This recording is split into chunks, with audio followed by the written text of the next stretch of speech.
Have you ever thought about how a single sentence, tossed out without much thought, might quietly undo years of someone's trust or effort? Have you ever felt your own heart sink because of one casual remark from someone you respected? Welcome back to the channel. Today we are going to talk about the unseen weight of our words and how, without even realizing it, we can become the wind that snuffs out another person's inner flame. In a world where hearts are already battered by doubt, fear and distraction, we need to take greater care not to add another gust. Every sincere practitioner, no matter how strong, has moments of vulnerability. It could be a newcomer who's just taken their first steps on the path, still full of fragile enthusiasm.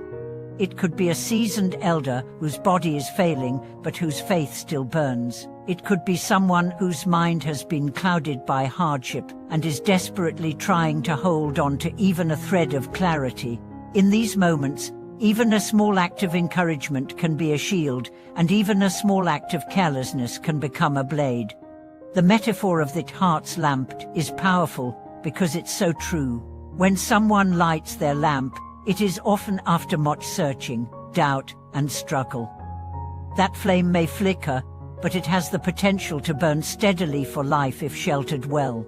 Our role, whether as friends, family, or fellow practitioners, is to shield it from the wind, to speak words that guard, rather than words that strip away protection. What does being the wind look like in real life?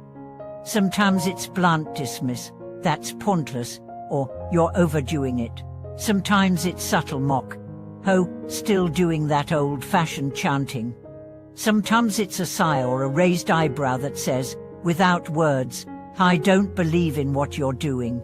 These may seem small to the one who delivers them, but to the one on the receiving end, they can sound like cracks in the foundation of their resolve.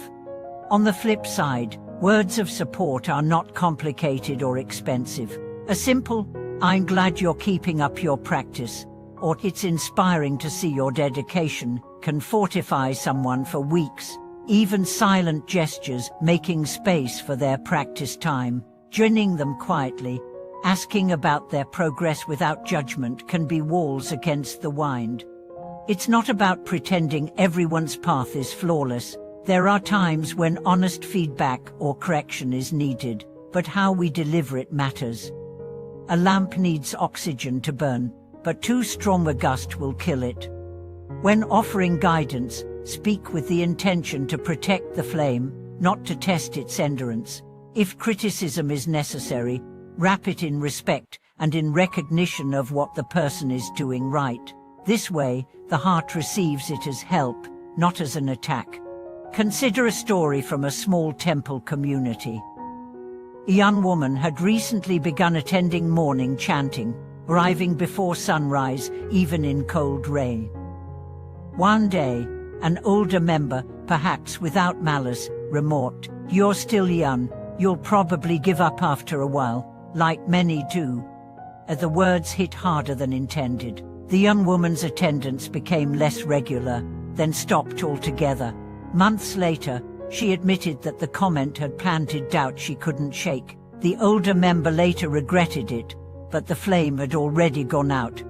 Contrast this with another story. A middle-aged man, struggling with family stress, began sitting for short meditation sessions each night. His teenage daughter, curious, asked about it. When he explained, she simply said, "That's cool, Dad, I hope it helps you." That small sentence gave him an unexpected boost, making him feel seen and supported. He kept at it, and over time, the practice began to ease his temper and mend some family tensions. One sentence, one way, built a shield. One sentence, the other way, could have been a wind. Being mindful of our role in others' journeys doesn't mean walking on eggshells. It means cultivating a habit of speaking in ways that strengthen rather than weaken. Ask yourself before you speak, will this feed their doubt or their confidence? If you can't be sure, err on the side of kindness. This also applies in online spaces, where words travel faster and hit wider. Behind the safety of a screen, It's easy to fire off a sarcastic comment or a sharp critique without seeing the human being who will read it. But the heart's lamp burns just as vulnerably through pixels as in person. Before posting, take a breath. Imagine the reader not as a stranger, but as someone sitting beside you in practice. Would you say it the same way then? And remember, the principle works inward too. Your own heart's lamp deserves shelter. Guard your practice from the winds of self-criticism, comparison, and cynicism. Surround yourself with voices and spaces that keep your flame steady. Learn to speak to yourself the way you would to a dear friend on the path. Over time, if we each commit to being a shield rather than a wind, the shared light grows stronger.